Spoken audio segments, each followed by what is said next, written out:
A big thanks to Squarespace for sponsoring this week's video. God, this is so good now.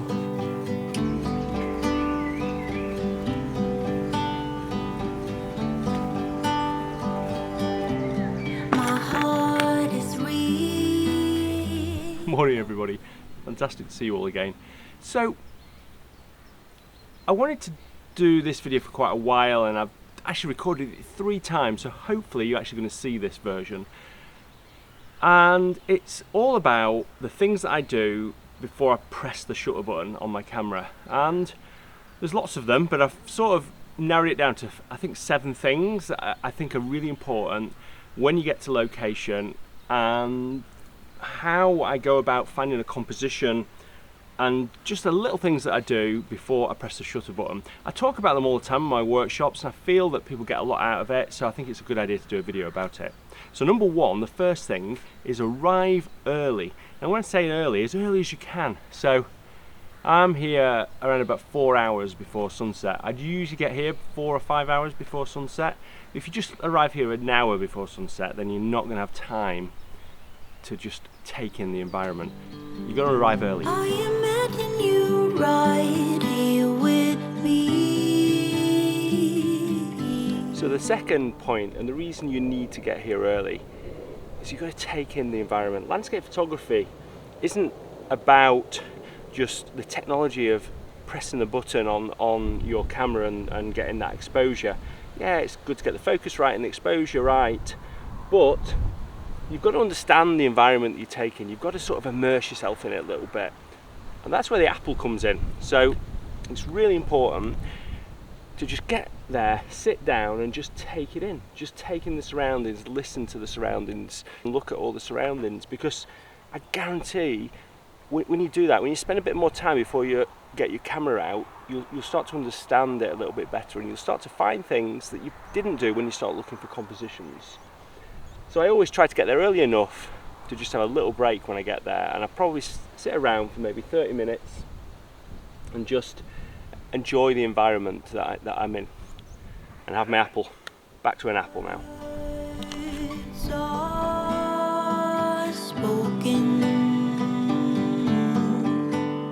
Okay, so you've had your apple, you've contemplated the world and looked around you and tried to understand, the feeling of the environment around you, and then what you need to do is find a composition, obviously. So the best way to do that is using your mobile phone. Now this might sound a bit odd. Why don't you want to get your camera out and just start looking through your camera, or just walk around and do this a little bit? But the thing is with a mobile phone is that the screen on a mobile phone is incredibly good. So it's just a great screen. So it means that when you're going around and composing it, you've got a fantastic screen to look at, which you don't have on your camera. And then the other thing that I find with my mobile is that I can visualize the scene a little bit better, because I can go in, I can do a little bit of editing, I could just tweak it a little bit, just try and see what it might look like, when I process the actual image that I've taken with my big camera. And what I do is I just sort of go around and just take some shots, basically. So I just use a normal camera app and then just go and take a few shots. And this is where I'm going to start walking around the scene. I want to start looking around the scene and trying to find those compositions a little bit. Which brings me on to point 4, which is going around the area that you're in, and I'm in quite a small area, and trying to find that composition. Now, at this point, you've probably got a good idea of what the light's like, probably got a good idea of what your subject's going to be. So it's about just trying to find something a little bit interesting, trying to get separation between elements, trying to just think about how the light's going to land on the land, and all the, how the textures might be brought out. So you're just starting to think about how things might progress as the light changes. And what you're trying to do is get separation between elements and try and simplify the scene a little bit. And the phone is a really good way of doing that. So, here, for instance, I can see it straight away that there's going to be a problem with the foot down there. I mean, obviously I can do that with my own eyes as well, but just to be able to see it as an image can really help you try and find compositions. Okay, I'm going to go up there because I think there might be something pretty good up there. So please don't dive into her arms. So as I've walked just a little bit further up, I've started to spot how the sun's hitting these grasses and how it's starting to create, you know, really nice sort of patterns in the grasses. So if I can include these in my foreground and get the hut in the background on the wall, then I'm starting to put together a bit of a composition. So now in my head I'm starting to think about the elements of the image, which is point number 5. You've got to start to think about what things are going to make up your shot, and I think that these are going to really help.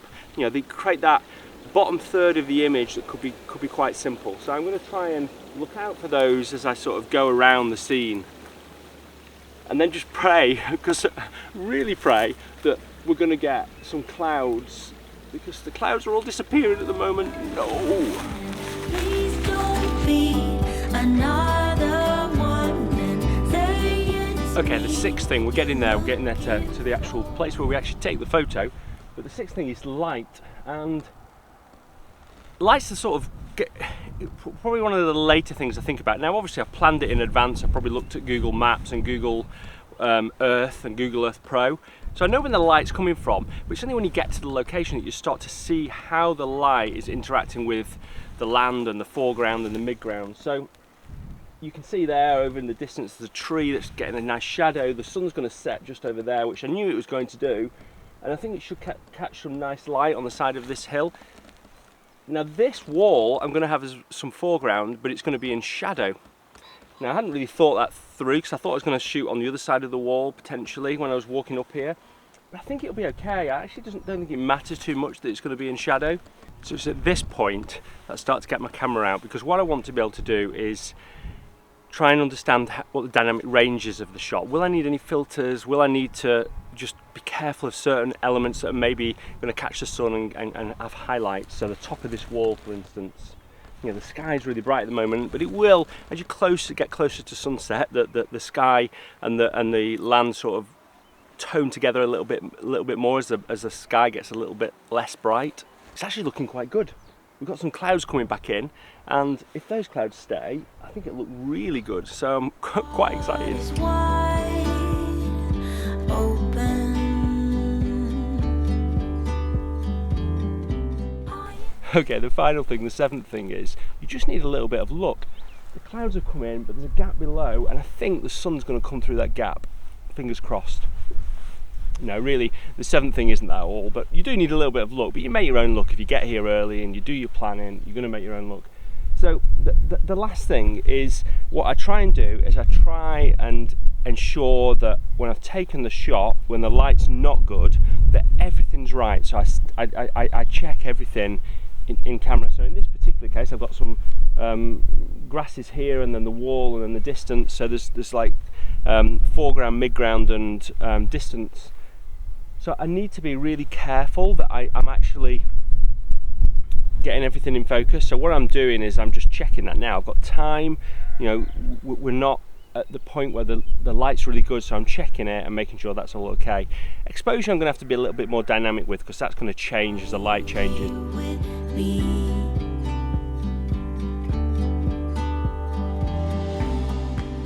So by having a lot of time, because I got here early, I've been able to just try different things. So even though I'd thought I'd got that right composition over there, I've just been playing around with my phone, and you know, I think that this shot here actually vertically, so as a portrait, is a stronger composition than the shot over there, and the light's just coming out now, so it's going to be really spectacular. So I've set up here in a portrait orientation. If you haven't got an L bracket, by the way, get an L bracket. It's just so easy to switch from landscape to portrait. And then you've also on your ball head got all the ranges of movements, whereas if you just go down to there, it makes it really difficult to go sort of around. So anyway, I think the sun's going to come out. I've changed to this position, but it's this area that's definitely the best.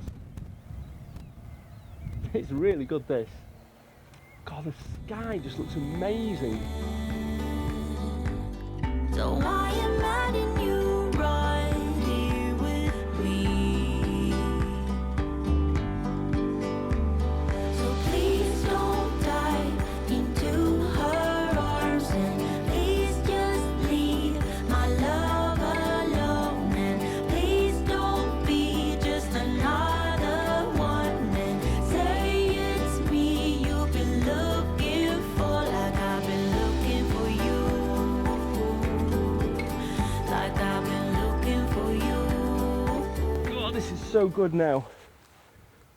Right, I think everything's working. I've got to be a little bit careful of these posts here, because as they're quite prominent, and I don't want them to be an overpowering part of the composition. So just looking at those little things is sometimes really important, because I guarantee you'll spot them when you get back into Lightroom.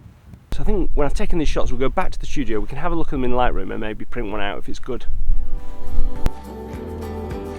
Like I've been looking for you.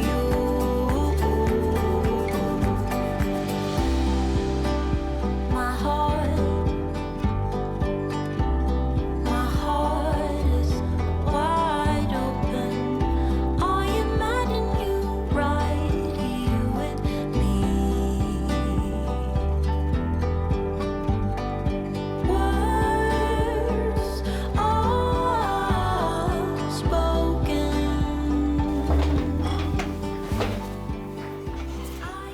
Well, that was a fantastic evening last night. I'm back in my studio now, and I've had a look at the photos in Lightroom and edited them, as you obviously just saw in the video.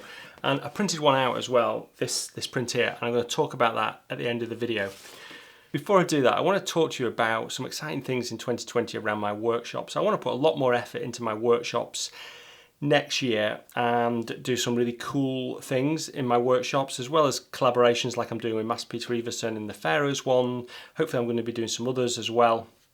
And I've decided to come up with a new site for my workshops to be able to showcase them a little bit better, and also share workshop information that I've done on, and separate that out from my other site, which is all about my photos.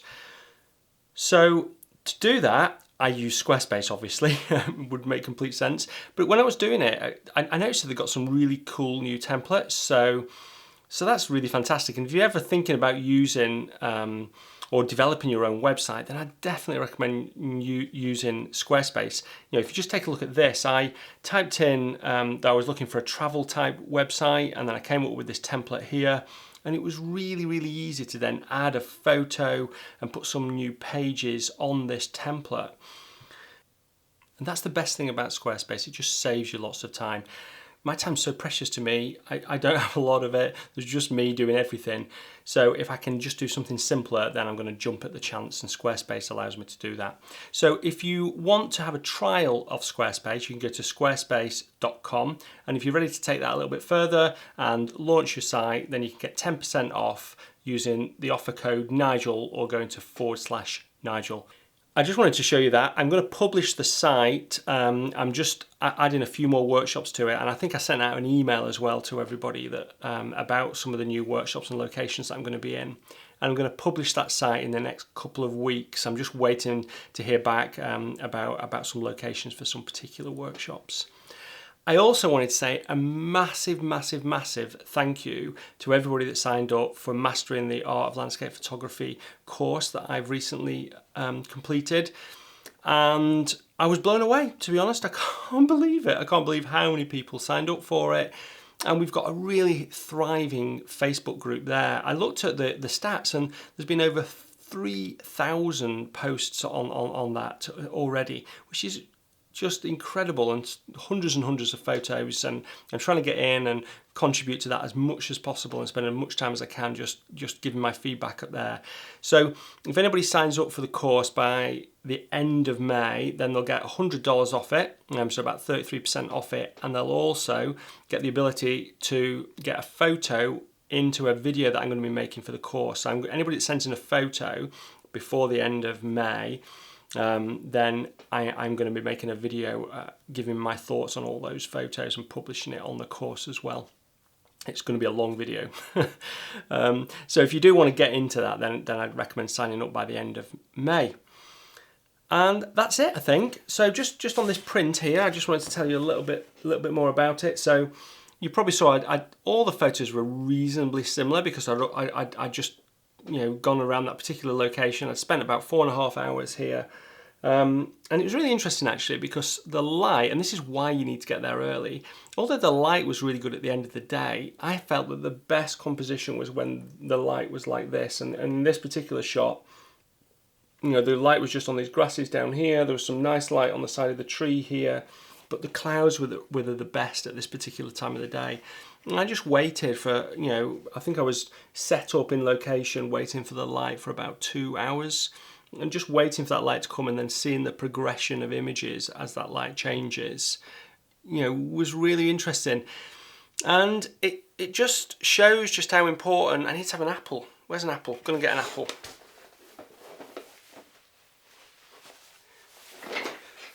Got one.